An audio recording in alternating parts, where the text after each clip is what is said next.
요한계시록은 묵시와 또 예언과 상징으로 가득한 책이에요. 다소 난해하고 어렵다 하는 이 고정관념이 우리에게 있어요. 그러나 결코 어려운 책이 아니라는 것입니다. 이게 따로 떨어진 한 군의 책으로만 본다면 어렵습니다. 도대체 무슨 말인지 잘 몰라요. 그러나 우리가 한 가지 분명하게 알아야 될 건 뭐냐면 이런 많은 묵시와 예언과 상징으로 가득한 요한계시록이 신약 성경 전체를 지배해서는 안 된다는 거거든요. 이 말이 다소 좀 어렵습니까? 다시 말하면 요한계시록은 따로 떼어서 보면 안 된다는 이야기예요. 신약 성경의 복음서와 서신서에서 말씀하고 있는 복음이 그대로 어디까지요? 계시록 전체에 흘러가야 된다는 거거든요. 따로 떼어져서 요한계시록이 전부야. 요한계시록이 다 복음서와 서신서에서 지금까지 이야기했던 그 복음을 무시하고 요한계시록에만 소개되고 있는 수많은 상징들이 지배를 해서는 안 된다는 거예요. 복음서가 서신서가 요한계시록 때문에 무시당해서는 안 된다는 이야기예요. 그러면 성경은 다 없어지고 요한계시록 한 것만 있어야죠. 하나님이 굳이 그죠? 요한계시록 때문에 다 묻힐 것 같으면 이게 바로 우리가 요한계시록을 오해하고 있는 거예요. 요한계시록 하면 주님이 오시는 정말 어느 시점에 일어날 환란으로 너무나 쉽게 우리가 생각하는 그 오류가 있어요. 그런 생각들을 여러분들이 고정관념들을 이제는 내려놓아야 되는 거예요. 그럴라 치면 요한계시록만 우리에게 하나님이 주셔도 아무런 문제가 없어요. 그것만 보면 되니까. 수많은 예언, 묵시, 상징들이 복음서를 덮을 수가 없어요. 요한계시록만 최고다라고 말할 수 없어요. 근데 대부분의 이단들이 들고 노는 게 요한계시록이에요. 연결시키지 않죠. 그것만 똑 떼어서 앞으로 장차 어느 시점에 종말 시점에 미래에 올 환란으로 성도들이 환란을 당해야 된다. 우리가 살면서 어려우면 서로 위로의 말씀을 전하죠. 주님이 곧 오십니다. 위로가 돼요, 안 돼요? 위로돼요? 되지요. 내가 진짜 어려우면 혼자말로 뭐라고 이야기합니까? 주님 빨리 오셨으면 좋겠다. 그런 생각들 다들 한 번씩은 해보시죠. 빨리 오셨으면 좋겠다. 그런데 주님이 오시는 건 좋은데 주님이 오시기 직전에 일어나야 할 현상이 있어. 그게 환란이라 여러분이 생각한다면 주님 오시는 게 끔찍하게 느껴져요. 오직 예수가 그리스도라고 하는 그 고백 때문에 죽어가야 되고 환난을 받아야 되고 고통을 받는다면 내가 지금 삶이 어려워가지고 예수님 어서 오십시오. 그런 마음이 간절해도 환난이 더 견디기 힘들다고 생각한다면 주님 오시는 게 그렇게 반갑지가 않아요. 이게 다 어떻습니까? 오해로 인한 생각들이죠. 그래서 이 요한계시록을 그렇게 봐서는 안 된다. 이런 말씀을 먼저 지금까지 계속 드렸던 내용인 것 같아요. 계시록을 볼 때 휴거다 아니면 666이다. 예전에는 666을 뭐라고 이야기했습니까? 신용카드라고 이야기했죠. 바코드라고도 이야기도 하고 베리칩이라고 이야기도 하고 요즘은 뭡니까? 백신이라기도 하고 예, 그렇습니다. 666표가 막 시대마다 변합니다. 여러분들이 저와 같이 계시록을 이제 쭉 보게 될 텐데 666표는 바로 그런 것이 아니라는 걸 이제 보게 될 것이죠. 그 다음에 14만 4천 명 같은 구원받는 제한된 수. 특히 신천지에서 그렇게 이야기하죠. 그래서 성경을 알아야 되는데 성경을 진짜 모르고 해도 성도들이 분별이 안 되는 거죠. 많은 사람들을 미혹하는 거예요. 그래서 계시록은 한마디로 종말에 관한 책이 아니다. 종말에 관한 책이 아니다. 복음서와 서신서에서 그렇게 말했던 그 복음이다라는 거거든요. 계시록은 복음이다. 계시록은 우리에게 성도들에게 가장 행복한 책이다. 어렵고 난해하게 보이지만 쉽고 이해하기 쉬운 하나님께서 우리에게 주신 복음의 행복한 책이다라는 거예요. 우리에게 기쁨이 되는 책이라는 거예요. 이 생각들을 여러분들이 이제부터는 예전 생각을 이렇게 다 내려놓고 요 생각들을 이제 여러분 마음에 채워 넣으시기 바랍니다. 그래서 이 계시록을 자꾸 뭐 666이니 적그리스도니 앞으로 환란이니 뭐 징조가 어떻니 뭐 이런 식으로 자꾸 여러분들이 호기심으로 보게 되면 결국 요한계시록 때문에 미혹을 당합니다. 이단에게 미혹을 당합니다. 여러분 요즘 인터넷에 보면 어떤 내용들이 많습니까? 요한계시록에 대한 자극적인 내용들이 판을 치고 있어요. 그들의 관심은 오직 종말이 언제냐예요. 종말에 나타나는 징조가 뭔가 이겁니다.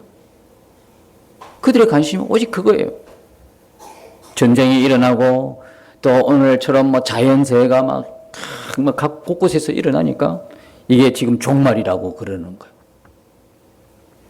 마지막 심판 때 구원받을 자의 수가 14만 4천으로 정해져 있으니까 어떻게 해요? 이 숫자가 차면 종말이라는 거예요. 그래서 빨리 자기에게로 오라는 거거든요. 자기들에게로 오라는 이야기거든요. 두려움과 공포를 막 조성하죠. 그래서 성도들로 하여금 예수님의 재림이 기다려지는 것이 아니라 오히려 두렵고 기쁘지 않게 만드는 거예요. 여러분 계시록의 기록 목적이 뭡니까? 지금 현재 환난 당하고 있는 성도들이에요. 이 성도들이 기도할 때 하나님이 환난을 없게 해주세요. 환난에서 구원해 주세요라고 기도하는 그 성도들에게 장차 더 큰 환난의 소식을 전함이 아니다 이 말입니다.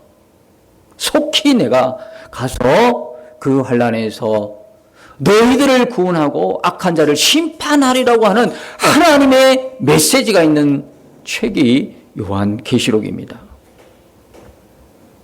종말의 성도들이 환난받을 내용으로 계시록을 해석하는 것은 심각한 성경 왜곡입니다.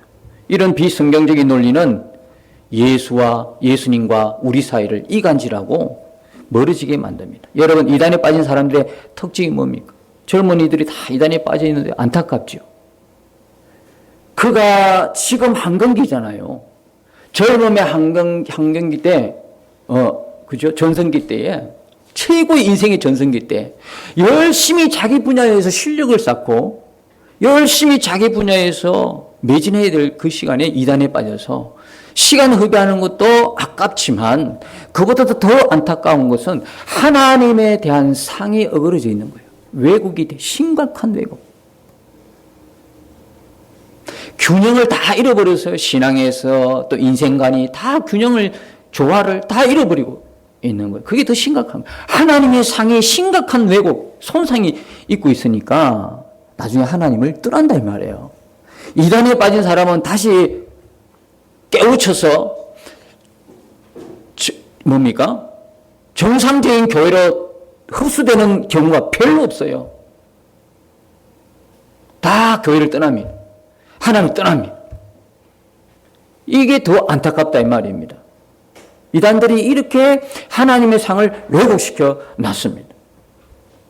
여러분 제가 지난번에 우리 카톡으로 전해드렸던 그 유튜브 상의 이단들. 그런데 그 유튜브 상의 이단들인데요. 몰라요. 권사님이 질문을 어느 권사님이 이게 은혜가 참 되는데 이걸 좀 알려달라는 거예요. 이게 참 은혜가 되는 유튜브 4만 명, 5만 명, 몇만 명 되는 유튜브인데 너무 은혜가 된다고 또 보기도 권하고 이거 좀 분별해달라고. 아니나 다를까 안식 교도였어요. 안식교 목사였어요. 지금 유튜브에는 너무나 많은 설교가 유명하다고 하는, 은혜가 된다고 하는 설교 대부분은요, 제7일 안식일 예수재림교 소속의 사람들이에요. 그걸 은혜가 된다고 막 이렇게 쳐다보고 있어요. 많은 사람들이, 기존의 장로님들이나 권사님들이나 심지어는 목회자일 수도 있어요. 근데 그분들은, 보통 사람들은 분별이 안 돼요. 분별이 안 돼요, 이게. 왜냐하면 그가 갖고 있던 이단적인 뭡니까? 교리에 대한 설명이 전혀 없어요. 그리고 그가 분명히 어디에 소속되어 있는 소속도 안 밝히고 있죠. 인터넷을 뒤지고 찾고 깊이 들어가야 이 사람이 이 소속이군을 알 정도니까요. 보통 사람들은 들어보고 이 사람이 어느 소속인가를 알려고 하지 않고 그냥 은혜가 된다는 걸로 끝나죠. 그들의 설교에서 심각한 신학적인 문제를 발견하기는 목회자도 힘들 정도예요. 그 정도로 은폐를 시키고 있어요. 자, 그래서 제가 지난번에 카톡을 통해서 이렇게 알려드렸는데, 한 번 더 여러분, 혹시 여러분이 이런 유튜브를 지금 보고 계시다면 이단이라는 걸 아시고 더 이상 보지 마시기 바랍니다. 마지막 사명이라고 하는 사람이 있어요. 마지막 사명. 송계문 목사. 이 사람 유튜브는요, 진짜 몇만 명 봐요. 기존의 성도들도 보고 있어요. 다 안식교예요. 앤드류 강 목사. SOS 기독교 방송. 이름을 자주 바꾸니까. 김대성 목사. 기독교 방송. 기독교 방송. 누가 의심하겠어요? 기독교 방송. 진리 햇불 선교회. 신앙 월간지. 가로 열고 변화 가로 닫고. TCMC 예언학교. 11HN 기독교 방송 플러스. 예수통신 박영호 목사. 이 사람에 대한 그 문의가 많이 들어왔어요. 내가 들어보니까 그럴듯한데 조금만 들어보면 아니에요. 그 다음에 명강미디어, 기독교 복음 침례, 이런 구원파는 대놓고 이단으로 우리가 아니까. 기쁜 소식 선교회 아시죠? 강명수 목사, 이런 사람들. 이 외에도 많아요. 제가 그분의 문의에 의해서 인터넷을 뒤져보고 자료를 찾아본 것이 요 정도인데, 그거 외에도 얼마나 많은지 몰라. 혹시 우리 성도들 중에 유튜브를 들었는데 이런 방송이 이렇게 듣고 계시면 이단이라는 걸 여러분이 아시고 조심하시길 바랍니다. 여러분, 세상에 좋은 설교, 좋은 교회를 찾으십니까? 세상에 좋은 교회 없어요. 세상에 좋은 설교 없어요. 내가 좋은 성도가 되면 좋은 설교, 좋은 교회가 있는 거예요. 세상에는 미완성이에요. 불완전하다고요. 제가 지난번 말씀드렸잖아요. 어떤 교인이 목사님 찾아와가지고 다른 교인인가 봐요. 좋은 교회를 소개해달라고. 집사님, 좋은 교회도 집사님이 가면 나쁜 교회가 돼요. 가지 마시라는 거거든. 세상에 좋은 교회 없어요. 다 불완전한 거거든요. 그런데 좋은 성도가 되면 들려지는 설교가 좋은 설교가 되고요. 내가 출석하는 교회가 좋은 교회가 되는 거예요. 여러분, 건강한 사람은요, 무엇을 주든 맛있게 먹잖아요. 건강을 잃어버리면요, 편식하잖아요. 그것만 먹잖아요. 설교도 그래요, 설교. 설교 잘하고 못하고 이렇게 여러분들이, 이 부분들이 이단들의 특징이 뭔지 아십니까? 교회와 목회자를 비난하고 공격한다는 게 공통점입니다. 들어보면 그럴싸한데 굉장히 어려운 척해요. 굉장히요. 행위 구원에 가까울 만큼 굉장히 어렵습니다. 야, 이렇게 어떻게 사는 사람이 어디 있을까 할 만큼. 그런데 끝에 가보면 중간중간에 섞여서 목회자를 비난하고 교회를 공격합니다. 특징입니다. 여러분들이 좋은 설교라는 것은 여러분이 스스로 만드는 거예요. 어떤 설교가 좋은 설교냐? 듣고 여러분들이 마음속에 모여야 돼요. 순종하기로 결단하면 어떤 설교든 좋은 설교예요. 어떤 설교든. 건강하니까. 내가 건강하니까 어떤 설교든. 여러분, 오늘 말씀의 8절에 보면 뭡니까?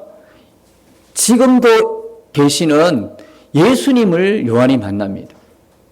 그리고 그 요한이 주님의 영광을 보고 주의 음성을 듣는 거예요. 그 환난 가운데 고통 가운데 이게 얼마나 큰 힘이 되었을까요? 너무너무 놀라운 힘이 된 거죠.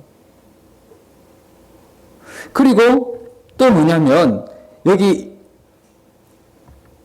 3절에 보면 예언의 말씀을 읽는 자와 듣는 자와 그 가운데 기록한 것을 지키는 자가 나와요. 근데 우리가 개역 개정 성경은 조금 실수한 게 있어요. 요 대목이었어요. 옛날에 개역 한글 성경에 보면 읽는 자 단수예요. 그런데 듣는 자 여기는 단수지만 단수가 아니에요. 듣는 사람은 자들이에요. 복수예요. 듣는 자들과 그 가운데 기록한 것을 지키는 자들 이렇게 나와야 돼요. 이게 해석상 실수였어요. 그래서 뭐라고 하냐면 요한계시록을 낭독합니다. 사람들이 듣습니다. 요한계시록을 낭독할 때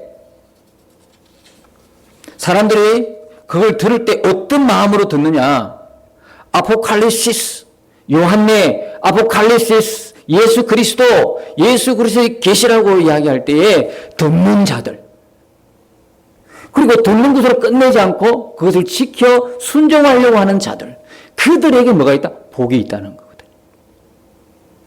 내가 영적으로 건강하다는 뜻은 뭐냐면 하나님 말씀을 듣는 것에 그치지 않고 이 말씀대로 살아내겠다고 하는 거룩한 결단과 마음이 있는 사람을 말하는 거거든요. 그러면 건강한 사람이 어떤 음식을 먹든 그런 건강한 영적 상태 같으면 어떤 설교든 은혜가 되는 거거든요. 여기서 그냥 말씀만 읽어도 은혜가 되는 거예요. 그냥 거기서 다른 내용의 해석을 하지 않았어요. 아포칼리시스, 요한의 아포칼리시스, 예수 그리스도 쭉 읽어나갔어요. 요한계시록은 모든 서신서가 교회들마다 이제 전해지면서 한 사람이 일어나서 읽으면 그 읽는 것 자체가 은혜가 된 거거든요. 왜? 초대교회는 이대로 살았거든요. 예수가 그리스도. 예수는 나의 주님. 목에 칼이 들어와도 죽음을 불사하고 여러분 이것만큼 순종한 사람이 어디 있습니까? 예수가 그리스도라는 것 때문에 죽고 갔는데 그대로 죽는 거예요. 차라리 죽는 게 나은 거예요. 내가 이 말씀을 지키리라. 그러니까 초대교회는요. 오늘날처럼 유창하게 이 말씀이 이런 말씀입니다. 해석해주는 목사가 없어도 읽는 그 자체만으로도 뭐가 됐다? 은혜가 충만한 거야. 그러니까 지금 여러분이 누구 목사님의 설교가 은혜가 된다, 좋다 이런 이야기 하면 안 돼. 지금 설교는 잘하고 못하는 게 없어요. 하나님 말씀만 대언하면 되는 거예요. 성령이 역사해야지. 사람이 많이 학식으로 배워가지고 해석을 잘해준다? 아니에요. 귀만 넓어지는 거예요. 귀만 커지는 거예요. 머리만 커지면 어떡할 거예요? 가분수 만들 거예요? 행동은 움직이잖아. 믿음대로는 살지 않아. 믿음대로 행함이 없어. 그런 교인들 만들어 어떻게 하려고? 전부 다 그냥 거꾸로 역삼각형. 장애인 만드는 거예요. 영적인 장애인들. 설교는 모든 게 좋은 설교예요. 하나님 말씀 그대로 태어나면. 문제는 나예요. 내가 그 말씀을 듣고 이 말씀대로 순종하며 살겠습니다 하고 마음에 딱 각오와 결단을 하고 여러분이 들으시면 모든 설교는 은혜가 돼. 성령이 역사해버리니까. 근데 잘해보자. 우리 목사 설교 잘하나 못하나. 내가 지금 집에서 듣고 있는 이 유튜브 설교 비교를 한번 해보자. 이러면 은혜 물 건너간 거예요. 그럼 왜 나와? 그 설교 계속 듣고 있지. 지금 심각한 거는요, 바로 지금 교회를 안 나오니까 어느 어떤 2년 딱 지나가고 나니까요. 몸이 어떻게 됐어, 상태가? 몸 상태가. 굉장히 편해졌어요. 몸은 편해졌는데 영은요. 시들시들. 완전 아사 직전이에요. 그 증거가 수많은 교회에서 나타난다고 해요. 왜요? 안 나오는 거예요, 이제 더 이상. 예배당에 나와 예배를 하지 않는 거예요. 편하거든요. 집에서. 리모컨 하나만 눌리면 다 나오잖아요. 내가 다 골라볼 수 있잖아. 우리 교회 목사님이 옛날에는 우리 교회 목사님이 거기서 드려진 예배가 예배인 줄 알았는데 이제는 어떻게 됐어요? 다 무너졌어요. 가정에서 리모컨 하나 가지고 유명한 목사님 설교를 골라서 들어요. 예배가 뭐 설교 듣는 거로 끝나는 게 예배입니까? 예배는 그런 것이 아니지 않습니까? 예배는 하나님을 만나는 것이 아니십니까? 만나는 거. 말씀하시면 듣고 순종하고 하나님께 교제가 이루어지는 거잖아요. 무슨 리모컨 하나로 조정해서 여기 들렸다고 저 마음에 안 들면 저 들었다. 이게 무슨 예배입니까? 그렇다고 자기들이 예배 받다고 하는 거야. 심각합니다. 예배자들이 예전의 예배자들이 돌아오질 않아요. 물론 하나님이 역사하시겠지만 이건 보통 심각한 게 아닙니다. 자, 그래서 제가 이런 심각한 복음을 훼손하는 이런 이단들을 공개적으로 소개해드렸습니다. 혹시나 여러분들이 이런 설교를 여러분 잘 분별하셔야 됩니다. 가장 좋은 설교는 뭡니까? 자기가 출석하고 있는 교회의 목사님의 설교입니다.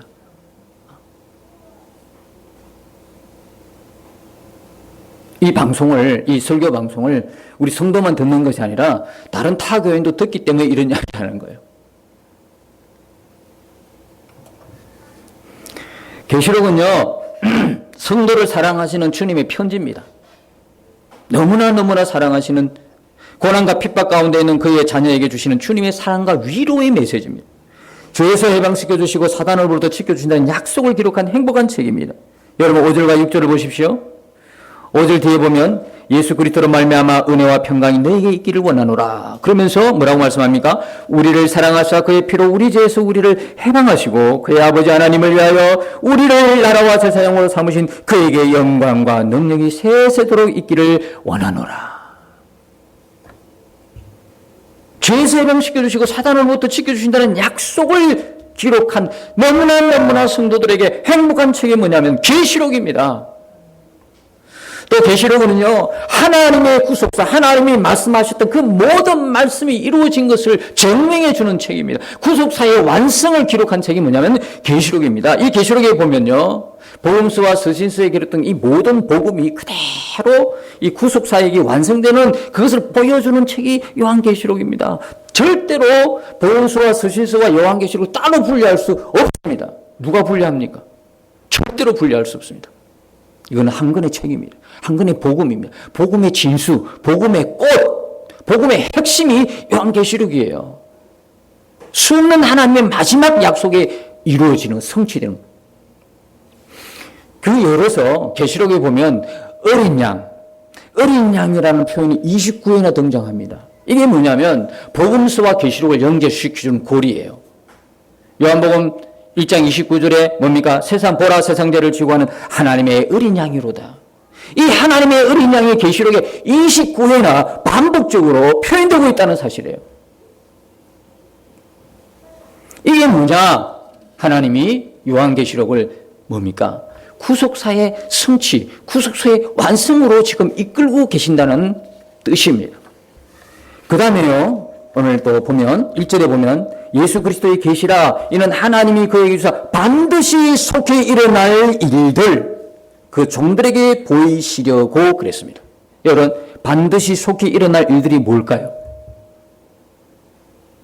요한계시록을 따로 분리시켜보면 반드시 속히 일어날 일은 주님이 재림 직전에 일어날 징조예요. 어떤 징조예요? 환란이에요. 7년 환란을 거치고 교회도 환란을 거치고 적그리스도가 나타나고 아마겟돈 전쟁이 터지고 온 세상에 그냥 재앙이 덮치고 주님 재림 직전에 일어날 그들이 소위 말하는 그 재난이 속히 일어날 일들로 표현하고 있다는 사실. 아니에요. 성경은 성경으로 풀어야죠.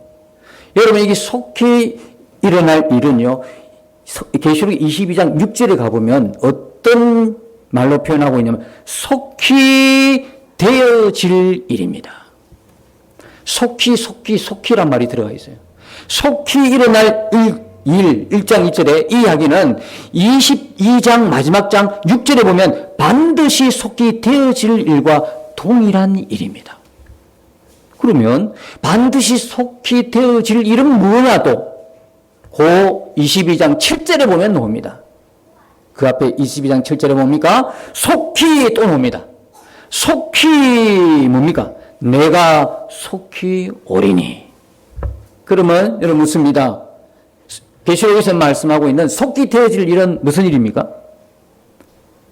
내가 속히 온다.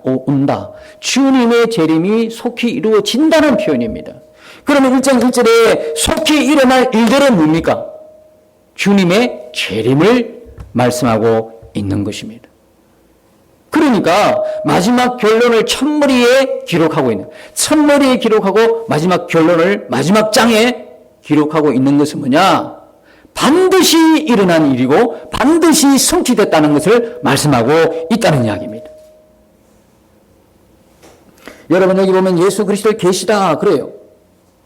예수 그리스도의 계심을 예수님께서 주시는 계시다 여기에 그치는 것이 아니라 예수가 그리스도라는 거예요. 예수가 그리스도라.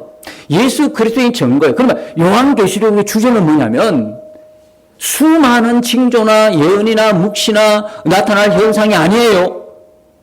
다른 복음서도 그렇고 서신서도 그렇고 성경 전체가 이야기하고 있는 주제, 계시록이 말하는 주제 똑같아요. 요한계시록의 주제는 예수 그리스도예요. 예수 그리스도, 예수 그리스도. 모든 성경이 예수 그리스도예요. 여러분 초대교회 교인들이 한마디만 하면 살아났는데 그 한마디를 고집스럽게 하고 죽어간 그 한마디가 뭐예요? 예수가 누구란 말이에요? 그리스도라는 거거든요. 로마 황제가 주가 아니란 말이에요. 로마 황제가 신이 아니란 말이에요. 나에게는 오직 예수가 신이고 예수가 그리스도라는 거거든요. 이거 한마디 때문에 죽어갔단 말이에요. 그럼 성경 전체가 우리에게 이야기하고 있는 것은 바로 예수 그리스도의 계시, 예수를 그리스도로 정가하는 내용이다 이 말이에요. 그래서 계시록은 변함없이 수많은 사건들이 일어나도 오직 예수 그리스도를 증거하는 것이 계시록의 주제란 말입니다. 이런 시각으로 여러분들이 눈을 여셔야 되는 거예요. 그래서 요한계시록에서 전무되는 예수 그리스도, 지금 말씀하시는 예수님, 지금 우리와 함께 계시는 예수님께 우리는 집중해야 돼. 어떤 사건이 아니라, 어떤 징조가 아니라, 어떤 상징, 666, 14만 4천, 이게 문제가 아니에요. 우리는 1장부터 21장까지 출국, 우리의 시선, 우리의 초점을 어디에 둬야 되냐면 예수 그리스도에게 두는 것입니다. 예수 그리스도가 갔던 그 길, 예수 그리스도의 발자국 소리에 민감하게 반응하는 겁니다. 예수 그리스도의 음성에. 지금 우리의 심각한 문제는 징조를 몰라서가 아니에요. 징조 알면 뭐합니까? 지금 우리와 함께 계시는 주님을 모르는데, 지금 우리와 함께 계시는 예수님과 동행이 안 되는데 아무리 징조를 알아도 무슨 소용이 있습니까? 그는 구원받지 못할 건데. 아무리 지식이 있으면 뭐합니까? 성경의 지식이 풍성하면 뭐합니까? 지금 나와 함께 계시는 내 마음 가운데 오신 예수님과 동행이 안 되는데, 예수님 모르는데, 예수님 바라볼 수 없는데 그 많은 지식이 무슨 소용이 있냐 이 말이죠. 요한계시록은 지금도 우리와 함께 계시는 예수 그리스도를 보여주는 책입니다. 8절에 읽었던 것처럼 주 하나님이 이르시되 나는 알파요 오메가라, 이제도 있고 전에도 있었고 장차 올 자요 전능한 자라 하시더라. 여러분 제일 먼저 우선적으로 시제 중에 어떤 시제가 먼저 나옵니까? 이제도 있고 합니다. 이제도 있고 전에도 있고 장차 올 자. 그러니까 과거와 미래가 아니라 지금 강조하고 있는 것은 뭐냐면 현재를 강조하고 있습니다. 지금입니다. 지금 현재가 강조되고 있어요. 우리의 관심은 먼 미래에 일어날 종말에 될 일이 아니라 지금 우리와 함께 계시는 주 예수님이십니다. 그 앞에서 교회와 성도들은 이제 재림하신 예수님을 어떻게 맞이할까? 이게 우리의 문제가 된다고요. 앞으로 장차 일어날 그 일이 아니라 지금 우리와 함께 계시는 여기에 지금 내 안에서 함께 계시는 주님 앞에 나는 그 주님을 어떻게 맞이하고 있느냐, 어떻게 지금 동행하고 있느냐, 이게 정말 더 심각한 문제다, 이 말씀을 드리는 것입니다. 재림이 언제냐, 어떻게 주님의 재림을 맞을 것인가, 어떻게 지금 함께 계시는 주님과 동행할 것인가, 이게 우리에게는 문제라는 이야기입니다.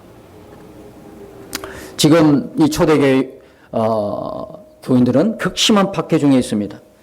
지난번에 말씀드렸습니다. 주님 안 보입니다. 주님 어디 계십니까? 고통 속에 울부짖고 있습니다. 그랬는데 그 고통 속에 주님이 계셨다. 이게 깨달아지면 생각이 달라집니다. 지금까지 주님이 안 보였어요. 그런데 주님의 음성이 들리고 주님의 영광을 봤단 말입니다. 그러면요, 뭐가 달라요? 생각이 달라지는 겁니다. 살아계신 주님을 만난다면 지금의 고난과 어려움을 여러분 이겨낼 수 있지 않을까요? 우리도 동일한 경험을 하고 있지 않습니까? 심각한 문제가 있어도 진짜 주님이 살아계심이 분명히 믿어진다면 이거 극복하고 나가지 않겠습니까? 어려워서 주님 빨리 오시면 좋겠다 하고 초대교회 교인도 그렇게 지내왔고, 초대교인처럼 우리도 지금 그걸 바라보면서 소망하면서 뚜벅뚜벅 믿음의 길을 걷고 있는 거예요. 살아계신 주님을 만나면요, 기도가 달라져요. 이것 주십시오, 저것 주십시오, 그렇게 하겠습니까? 진짜 살아계신 주님을 만나면요, 그 영광 앞에 말문이 막혀요. 왜요? 그 영광이 너무너무 크거든요. 진짜 우리가 하나님을 몰라요. 여러분, 하루까지 범 못 쓰는 줄 모르는 것은 범을 모르기 때문에 그래요. 범이 뭔지를 모르기 때문에 하루 강아지가 범을 무서워하지 않아요. 우리가 진짜 하나님의 그 실제 하나님의 영광을 봤다 그러면 그 앞에서 이것 주세요, 저것 주세요, 우리 세상에 필요한 건데 건강도 주시고 돈도 주시고 뭐도 주시고 잘되게 해주시고 출세해 주시고 형통케 해주세요, 이거 말이 놓을 것 같습니까? 그 영광 앞에 말문이 꽉 막히는 거예요. 성경에 보니까 하나님을 만났던 모든 선지자들이 장면이 나오지 않습니까? 말문이, 특별히 이사야 보십시오. 할 말을 잃어버리는. 뭐만 보입니까?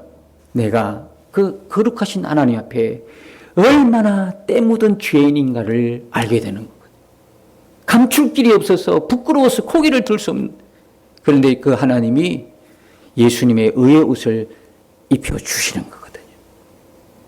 여러분, 그때 가서도 이 세상에 필요한 뭐가 없는 것 때문에 불평이 나오겠습니까? 까맣게 잊어버리는 거예요. 그러면 기억도 없어. 하나님 앞에는. 하나님 앞에는 내가 지금까지 고통이라고 생각했던 그 고통이 더 이상 고통이 아니라 생각도 안 나.